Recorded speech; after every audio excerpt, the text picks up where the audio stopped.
আল্লাহ আল্লাহ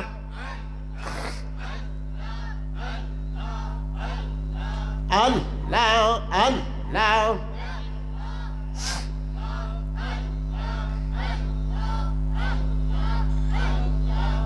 তুমি জগতের গাউসুল আজম মহিউদ্দিন জিলানী আল্লাহ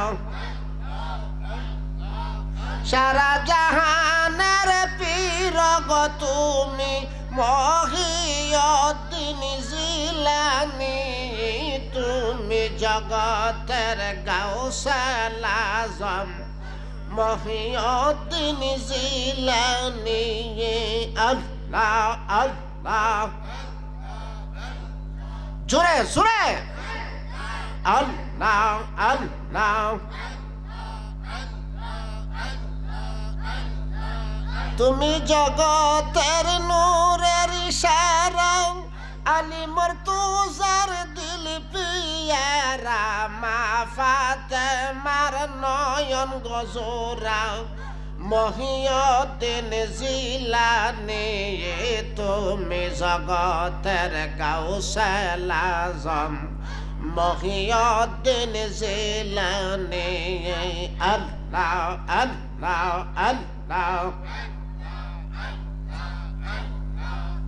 লা তাখাফ পাক জবানে বলিয়াছেন মুরিদানে লা তাখাফ পাক জবানে বলিয়াছেন মুরিদানে তবে কি বয়দাসের গো প্রাণে মহিউদ্দিন জিলানী তুমি জগতের গাউসুল আজম মহিউদ্দিন জিলানী আল্লাহ আল্লাহ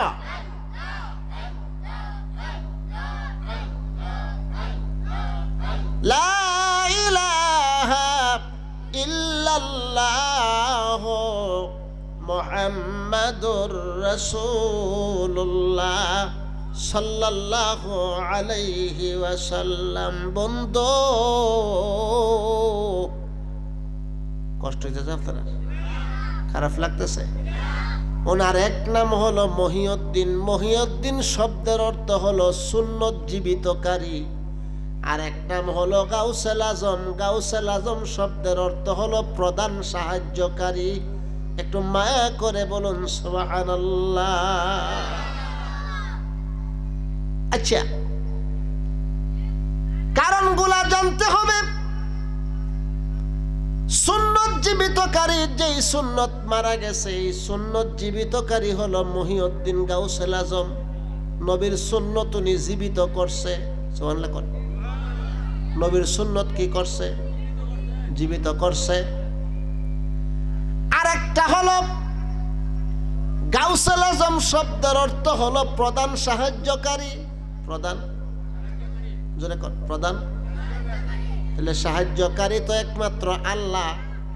গাউসুল আজম কেমনে সাহায্যকারী হয়? প্রশ্ন আছে না নাই? আরো জোরে। মুসলমান, আল্লাহ কোরআনে ফরমান কুলিল্লাহুম্মা মালিকাল মুলকি তুতিল মুলকা মান তাশা। আমি আল্লাহ এই সমস্ত ব্রহ্মাণ্ডের মালিক। আমি আল্লাহ যদি ইচ্ছা করি আমার মালিকানা হইতে কেউরে কিছু দান করতে পারি। জোরে কোন সুবহানাল্লাহ। পারে কি পারে না? গাউসুল আজমের আসল নাম হইল আব্দুল কাদির। আব্দু অর্থ বান্দা, কাদির শব্দের অর্থ হইল শক্তিমান। গাউসুল আজম হইল কাদিরের বান্দা, আল্লাহর বান্দা, সর্বশক্তিমান আল্লাহর বান্দা। আল্লাহ যদি ইচ্ছা করে সর্বশক্তিমান আল্লাহর পক্ষ থেকে বান্দারে দান করতে পারে কি পারে না? আল্লাহ হচ্ছে মূল মালিক। গাউসুল আজমকে সাহায্যকারী বললে আল্লাহর সাথে শরীক হবে না, যেহেতু গাউসুল আজম হচ্ছে আল্লাহর একজন বন্ধু।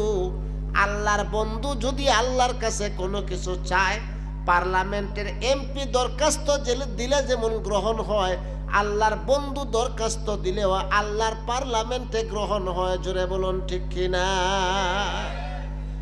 এই হিসাবে গাউসুল আজম হচ্ছে প্রধান সাহায্যকারী।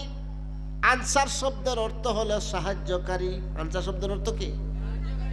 এই যে মক্কা থেকে যারা মদিনা হিজরত করেছে তাদেরকে বলা হয় মুহাজির। কি বলা হয়? মুহাজির। আর মদিনার সাহাবীদেরকে বলা হয় আনসার। কি বলা হয়? এই মদিনার সাহাবীর যার দুইটা ঘর, একটা ঘর মক্কার ভাইদেরকে দিয়ে দিছে, সুবহানাল্লাহ জোরে কর।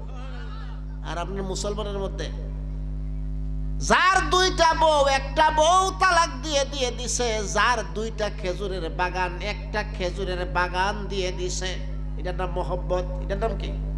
ইন্নামাল মুসলিমুনা ইখওয়াতুন। প্রত্যেক মুসলমান মুসলমানের কি লাগে?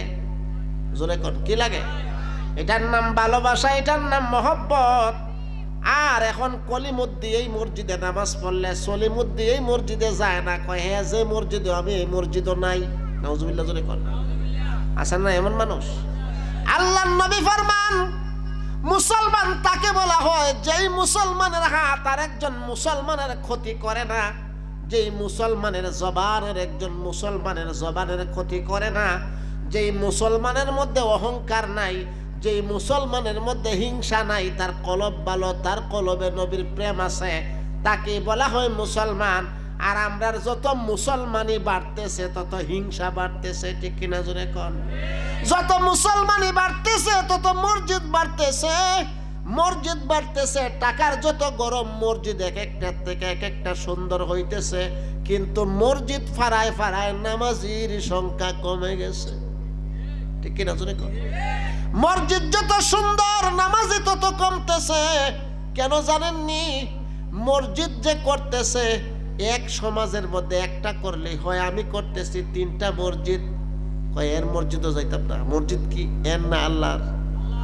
কাজে অহংকারে, কোন আলেমের যদি অহংকার থাকে, ওই আলেমের কোনো মূল্য, এলেমের মূল্য আছে, কিন্তু যে আলেমের কলবে এলেমটা, এই এলেম, আচ্ছা শয়তান রে 9 লক্ষ বছর ইবাদত করার পরে তার মধ্যে যে একটা অহংকার সৃষ্টি ছিল, এই অহংকারের কারণে কি তার এলেমের কোনো মূল্য আছে? এলেম শেষ নেই। তো আমি পাঞ্জাবি পড়লাম, দাওরা পাস করলাম, আমি ইফতা পড়লাম, মুফাসসির হইলাম, মুহাদ্দিস হইলাম, হাদিস বিশারদ হইলাম, আমি উসুল পড়লাম, ফিকহ পড়লাম, বালাগাত পড়লাম, মানতিক পড়লাম, সব পড়লাম, কিন্তু আমার মধ্যে অহংকার আছে। আছে না গেছে? অহংকার থাকলে এলেম থাকে না, জায়গা সব শেষ। সব কি?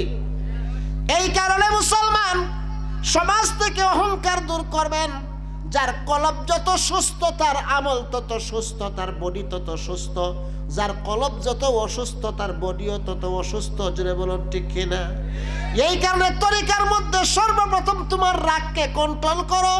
সর্বপ্রথম তুমি ধৈর্য এবং সবুর এবং শুকুর, নিয়ামতে সবুর করো, নিয়ামতে শুকুর করো, মুসিবতে সবুর করো। এটা হলো তরিকার প্রথম সবুক। জোরে জোরে কোন সুবহানাল্লাহ।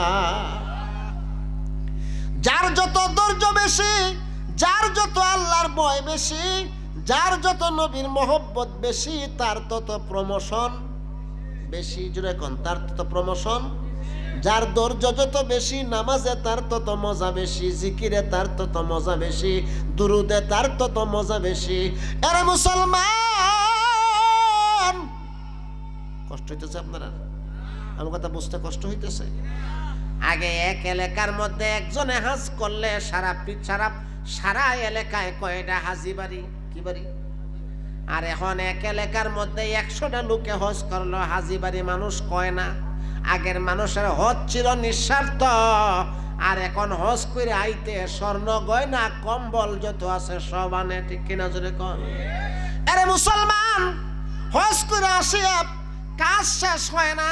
হাজরে আসওয়াদ পাথরে চুম্বন করলে গুনাহ মাফ হয়ে যায়, কিন্তু হজ করে আসিও দেখা যায় বন্দে ক্ষেতের লাইল কাটতেছে, লঙ্গিটা এখানে উইটা রইছে। গালি গালাজের কোনো অভাব নাই। হজির মুখ ফাজি হইয়া গেছে। এমন হাজি আপনার আর দুর্গাপুর এলাকাত নাও থাকতে পারে, আমাদের এলাকায় আছে।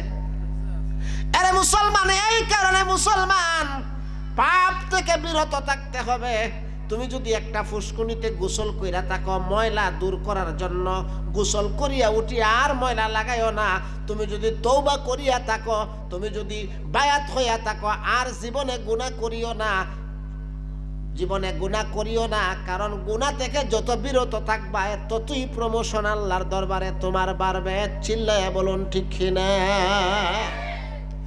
আরে মুসলমান, আত-তাইবু হাবিবুল্লাহ, তওবাকারী হচ্ছে আল্লাহর বন্ধু। তওবাকারী কি আল্লাহ? মুসলমান রে আমার, আমাদের দেশের